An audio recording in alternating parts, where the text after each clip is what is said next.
Hello twin flames, this is Victoria and I'm here with your daily energy update.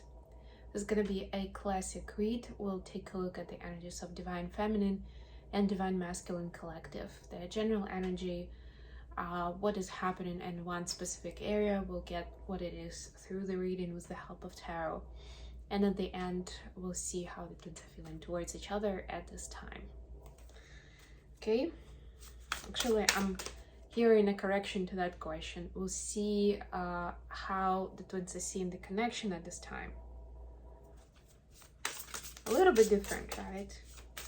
Not like you, my twin, separately, but how do I see our connection at this moment, right? The potential, the challenges, kind of where we stand right now. I'm starting with an oracle card for divine feminine watching. All right. Befriend your fear monster, number 5. So, and I'm getting that it's not just like a theoretical point. There's something coming up in your reality that's showing you that it's like something comes full circle, where it used to be something you were scared of. It used to be something you would be skittish about, you would stay away from. And now there's a realization that you don't need that anymore. Like, you can keep your calm, you can just carry on in the same manner that you've been doing, because this doesn't have any power over you. What do we have for the masculines? So the faster you realize that and stop pushing it out and resisting, the sooner you'll see the healed version of it, of this reality. For masculines, we have 2 cards. Your greatest joy pollinates the world, number 41. And number 13, every cycle is a higher opportunity. Yeah, so this is actually very much synchronized energy with what I was just explaining. So masculines are seeing that in their own right through their cycles. So seeing how this new cycle that seemingly repeats the scenario, the history repeats itself, but not quite. And now there's joy about having learned the lesson that you don't succumb to like primitive patterns, that it doesn't take a lot of energy out of you to deal with a certain situation, right? That maybe was a big burden like so many times before, and now you can take it on with ease. And that's the reason for joy. Okay, let's get into tarot. Let's see what we have for the twins. Oh, the cards are just flying today. By the way, if you're based in New York, I got this candle in New York last season, and they are back to Bryant Park. You know, like there's a village there with different vendors. Yeah, this is, I think it's called Chantilly candles, but there aren't that many candle makers there, so you'll find it. They're gonna be there till beginning of January. I think that's usually their season, so to speak. And yeah, I think I'm gonna treat myself to a pretty nice candle. This is a little bit more fall kind of vibe with apple and cinnamon. I'm thinking about getting something, either flowers or something a little bit wintry for the winter that is coming. Last year, I actually knew I wasn't gonna spend much of winter in New York because I was going for Hawaii, so I didn't care for that anyway. This year I might just go with it. Anyway, let's see what we have for the energies, additional question, and how the twins see the connection at this point. Bottom of the deck, Page of Cups. So some sort of message of kindness and mercy is coming in, where maybe the twins have been hard on themselves for something, and now it's time to reach that forgiveness to self. Wow, it's big.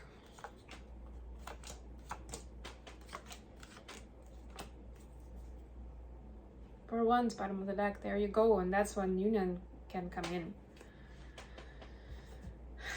One other thing I'll mention for the fear monster, just from my personal experience, because I was going through something just yesterday, and at some point I could physically feel the fear in my body. Like I could feel that monster, right?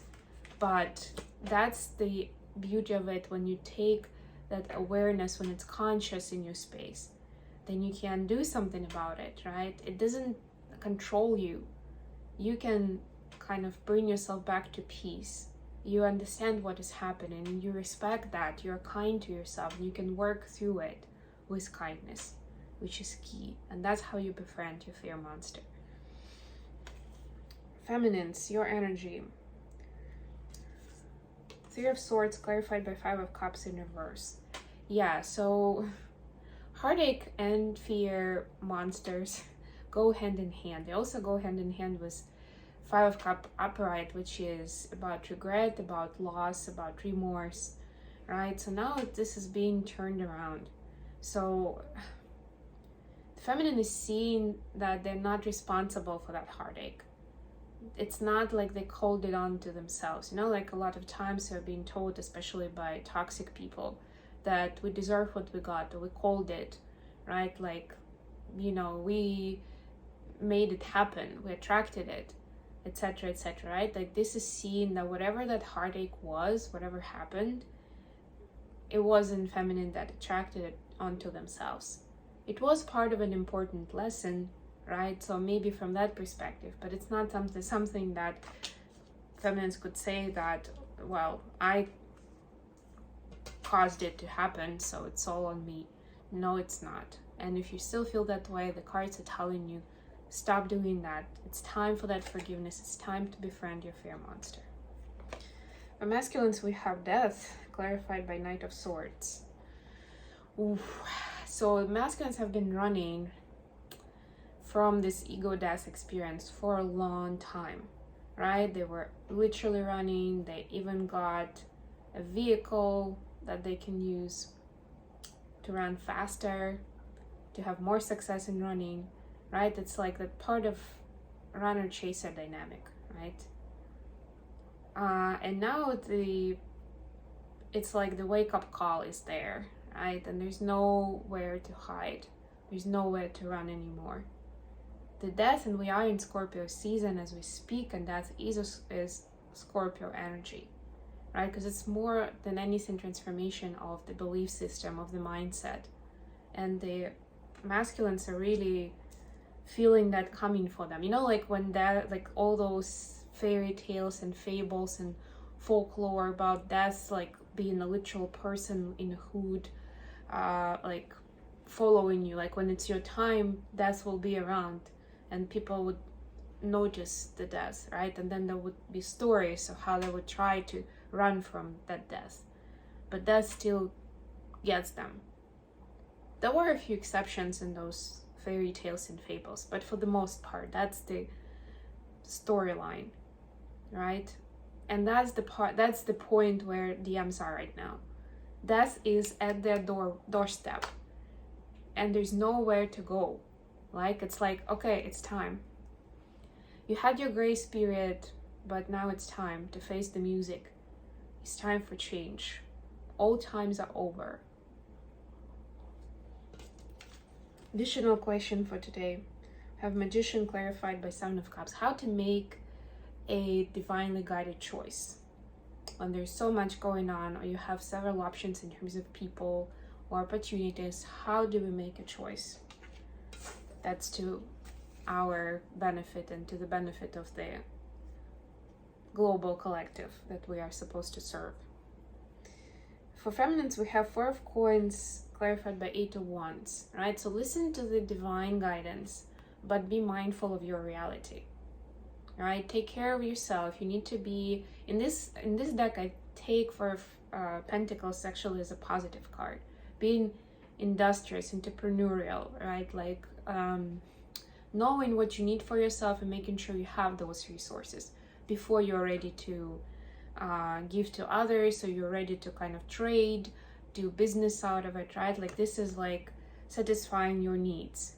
Make a choice that will get you there, that will make it a baseline, right? And then the higher guidance comes in when you are in that zone where you have your peace of mind, where you have everything you need for your decent lifestyle, right? For feeling comfortable in your skin, in your reality, in your life, right? Then you go beyond and you start taking risk and you start investing and making more bold choices in terms of your direction, your life, right? But nobody's saying that you shouldn't have anything for the rainy day. So if making a choice is asking you to give that away, that's not a good choice, right? You still should have sufficient resources to take care of yourself. Actually, that's another thing that I had to learn for myself just yesterday. Masculines, 9 of coins clarified by Knight of Wands. Yeah, this is like being authentic self, being your wildest you. For the masculines, the choice they're supposed to make is supposed to keep them their wildest version of themselves, right? With connection to nature, connection to their like animal instinct slash inspiration, right? Where they feel they can be innovators, where they feel they create the reality, right? And they feel whole in their own right, where it's not about supporting others, where it's not like, well, in order to be happy, I need this person or this many people. No, this is like standing in your own right, independently, finding that joy and happiness. That's the choice to make. The choice that is getting you to that point, or at least where you can stay in that space. How are the feminine seeing the connection? You have 7 of Swords, clarified by 8 of Cups in reverse. So some sort of secret is coming to the surface. The feminine is seeing the connection in a new light, where they thought before that they had to walk away from the connection for a specific reason, and now they feel like that's one of the reasons they want to stay. That specific aspect. So they're seeing the truth, they're seeing how that aspect is actually mirroring just the right reality for them to work on, to change things, right? And it doesn't necessarily mean that if the masculine is in a bad space, then we should be with them anyway. We should put up with bad energy. Not at all. But this is like, instead of just walking away and be like, kind of like, nope, it's their problem. They're not in the right space, right? This is like seeing the other side of it, where it was beneficial information. It was like your clue if you were a detective. It was like that direction and the path if you were looking at maps that would show you direction to go into. And the funny part is that even if you didn't realize it, and it looks like you didn't from what I'm seeing, it got you where you're supposed to be. But now you're seeing it again full circle. That's exactly the experience that got you to the success, to the aha moment, to the realization that you have now. So if you would have walked away and ignored it, that would have been a bad decision. Masculines, 10 of Wands, clarified by the Moon. Yeah, for masculines, it is, they have mixed feelings, and at times it does feel burdensome to them. That's why they run. And why is it burdensome to them, the connection, I mean? Because they have to face their emotions. Because there's no space for, again, there's nowhere to hide here, right? It's that ego death, which is, and actually this person does look like they're like dead and they're going into the ocean floor. It's like, you can't really hide from it anymore. You can't hide from yourself, that kind of idea, right? And the twin is a perfect reflection of self. So that's kind of, it causes revelation, it causes enlightenment, but on the other hand, it's feeling burdensome. It's feeling like there's too much responsibility there. You know, like when you have somebody in authority, that's like, sometimes they can just look at you and you already feel depression. You already know that you've done something wrong and you feel bad about it. It's kind of like that. So nobody's actually like beating the masculine up to like hold them responsible. No.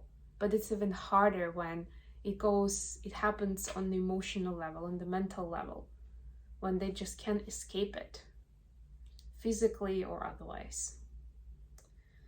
Okay, I think I'm gonna leave it here. Thank you so much for joining me today, guys. I love you all, and I'll be back with more readings very, very soon. We have 11/11 portal coming up. That means that this week I'm doing a special reading for that, and a special reading for new moon on the 13th. Bye, everyone.